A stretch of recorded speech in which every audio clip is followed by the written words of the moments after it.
ငယ်ကျွန်တော်ရေငါတို့ရဲ့ Stanford Bridge ရောက်ဝမှာအင်္ဂလန်ချင်းတစ်ပေါက်လေးရောက်ရှိလာပြီနော်ကျူဆိုပါတယ်ရောလင်းထားတဲ့တက်တာမျိုးမဟုတ်ပေမဲ့ဂျင်းနဲ့ပါတယ်ချစ်ပါတယ်သူကိုသိစီချင်တာလေးကတော့မင်းကိုယ်ထဲမှာအပြတ်အောင်သွေးတွေစီးဆင်းပြီးအောင်မြင်မှုတွေကိုလမ်းနိုင်ဖို့ညှော်လင့်ပါတယ်ကွာဒီအသင်းဒီတက်သားတွေနဲ့မင်းအနာဂတ်ကိုအကောင်းဆုံးဖန်တီးနိုင်မှာပါဘာလို့လဲသိလားရစီဆိုတဲ့ဟောဒီအပြာရောင်နေမြေဟာအောင်မြင်မှုတွေစုပလားတွေနဲ့ဝေစာလပနေလို့ပါပဲ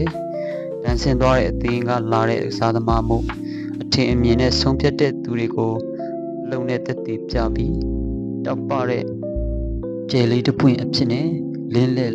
ကြလိုက်ဆမ်းမှကျင်တစ်ပေါက်လေးလျင်တီးလက်ရအပြာရောင်ရင်ငွေကညှော်လင့်နေပါတယ်မတ္တမသူတွေရဲ့ဝေဖန်တက်ခိတ်တန်တွေကိုမင်းရဲ့သွင်ကိုလက်နဲ့တန်တွေနဲ့တိတ်စီလိုက်ပါကွာအဆုံးထိလိုက်ပါကြည့်ရှုပြီးလို့အားလုံးကိုကျေးဇူးတင်ပါတယ်ခင်ဗျ